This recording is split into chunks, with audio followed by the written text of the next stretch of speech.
Good. I was just going over some of the like study plan, and I feel like I'm just so like stressed and anxious now. I'm like I just feel that a lot recently, like with the LSAT, because I feel like, well, I just graduated. So I'm a recent graduate of San Diego State University. And like my plan was to like take some time off and then study for the LSAT. But now watching the videos about like study plans and stuff like that, I'm like, I'm like, oh, maybe I shouldn't have taken like time off to relax. To me, at least that was like my intention to like relax after going to university, of course, for 4 years. But then now I'm like, I don't know. I know lots of people like stress about this and be like, oh, should I wait for next cycle? Like, should I just like maybe get myself more time? But that's where my brain's at right now. I hear you on that. I hear you on that. The LSAT is a big thing to take on, but there's no urgency around when you take it. You can spread it out as much as you need to.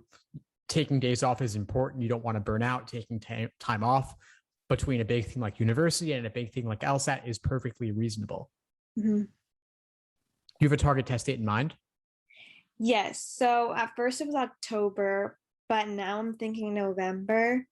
Um, yeah, I'm thinking November. I don't want to go into like next year, like January, or any of like those LSAT test dates. But also, I was looking again at I'm interested. I applied for or I qualified for the LSAT waiver, so I do get like I don't know, like six or I don't know how many schools I can apply to that or something like that. They waive the fee, but like based on like my current lifestyle and like what I want, I know that I definitely want to stay. I'm from San Diego, California, so I want to stay there. And I think there's only like three law schools, but only like two technically are ABA accredited. So I was looking at their class profile stats, and one of them definitely I think that I would be able to like manage and get into. I think the other one would just be it's based on like their median GPA and like LSAT median. I think I would have to work harder, but as of right now, I'm only interested in two schools, so that's why I think like I'm still thinking, but I'm pretty sure I still want to apply this cycle and take it maybe in November. I know you like some of the videos you were saying like it doesn't matter if you can take it twice, like you should go ahead and do that. But I feel like I'm now at this point, I think October, I don't know if October is like too early for me because I mean, October and November is just a month apart, but maybe that may make a big difference. It could. An extra month can make a huge difference in your LSAT score. Even if you get a couple points more, makes a big difference. And I know that you said that you don't want to do January, but if you could get a few more points by taking in January, it would be worth the delay in your application. And since you're only looking at a couple of schools in particular based on geography, I would say do what you can to get the highest possible score. And that means taking January, take January. But we're speaking now, we're only in July. So let's Yeah. let's look at November for now and see what can we do to get you the highest possible score by November. Yeah, definitely. I think that and maybe it's just what I'm surrounded like what I see on Instagram or I like follow so I found you on Instagram and I just was interested because a lot of people nowadays are into social media and you are very active on Instagram where like in my feed it would pop up like all the time compared to like other LSAT accounts I follow, and it just I feel like that's what also gave me urgency of like, okay, yeah, I should probably start studying for the LSAT. It's more like one of those things also where you like I at least part of me I had to reflect a lot on maybe like I'm also taking time off for mental health after like university, right? But also want to get an urgency to like get started on the LSAT. But also I reflected and I was like, maybe why don't I want to start on the LSAT? Like, and then I after reflecting, I was like, I think it's because I'm afraid of failure that I don't want to start. Like I know that maybe a diagnostic test I'm going to do incredibly horrible, and so it's the idea that I'm gonna fail that I like pushed it I feel like more than I probably should have. Also through the pandemic, through having like Zoom University, I found out that I'm more like I like live just because even if like I don't ask any questions, I feel like it's like a set time is easier for me. But then I also decided to apply here just because I knew that more help was better. Awesome. Well, I'm glad you found me. I'm glad you're in the course. We have a lot of stuff going on. We have live classes almost every day. And so there is accountability built in there. There's also community built in there. Not only do we have classes, we also have study groups. And so you can connect with others going through the exact same process. Because I know it can be hard to feel like you're going through this alone sometimes. And knowing there are others in the same position who are also afraid of failure, who are also afraid of like taking on this big challenge and will I get it done? Will I get into the schools I need to get into? Other people with similar constraints around geography and such. It can really help you to form those connections. Mm-hmm. And I get it with the failure. It could be really discouraging to get low practice test scores, low diagnostic scores, and just know that you've made a commitment to this process where you have enough time to get everything you need. You don't need to have any urgency around when you actually take it. And you're setting aside the time to make it happen. And that foundational section of the course, it gives you the study plans. It gives you the breakdowns. So you don't need to be focused on taking practice test after practice test and seeing your results. You can build the foundation first, slowly, step by step, day by day. Yeah, definitely. I was looking at those study plans, and they're definitely helpful because I feel like it can be hard to like also, like you said, blocking out time. It can be hard to be like, okay, well, I'm feeling this way right now, like, but I know I have to do LSAT and so on and so forth. I think one thing I do realize though is that, like you mentioned one of your just as well, I'm privileged enough right now at the moment where I don't have any work commitments or outside other than maybe like a couple of family obligations, but other than that, I can commit my time to the LSAT. So I think that also alleviates any like at the moment, because I did apply for a job, I don't know if I'm going to get it, but at the moment, I don't have any other commitments where I can like give myself 6 hours a day to go ahead and study for the LSAT, even though it's like only 3 months until like the November LSAT. So I think that does right now alleviate like any anxiety, like stress that I do have towards that.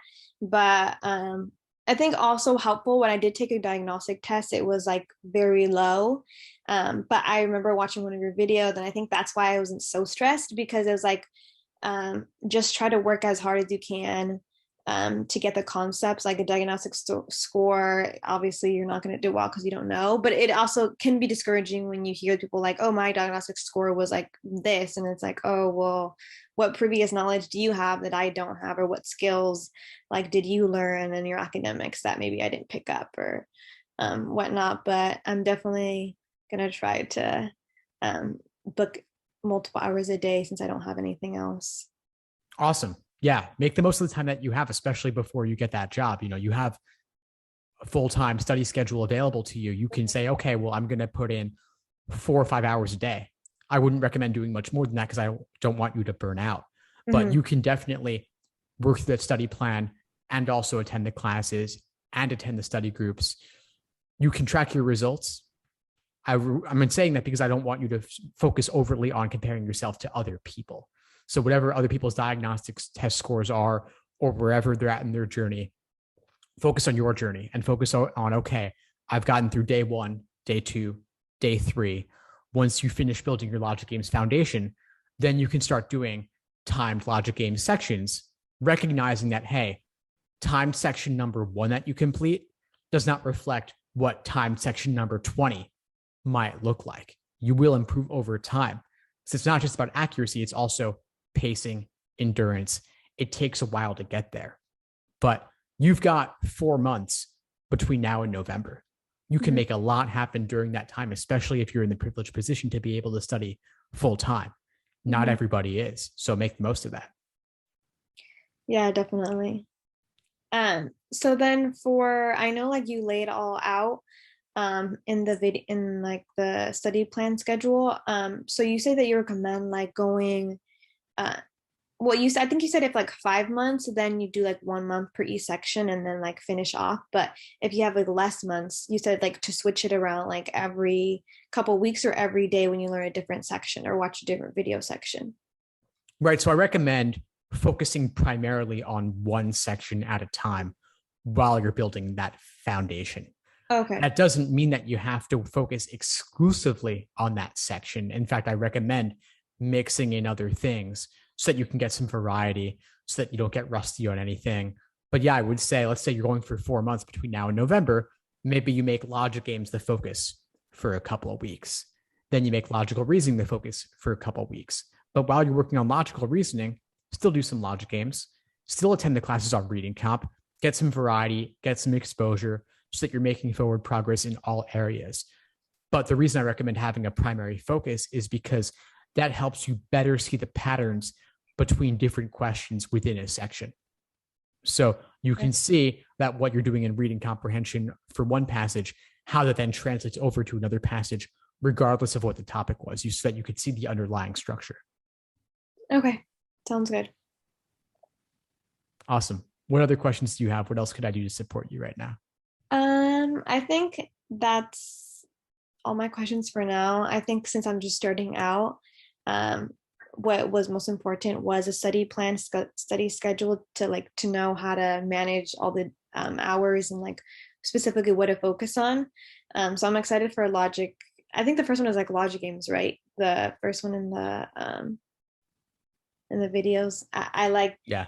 I'm not good at those, but I like those because they're more, I don't know. I feel like they're different. And I know that I saw something that someone was like, oh, if you don't like reading comp and you're like gonna want to go to law school, like that's like ironic, but I don't know.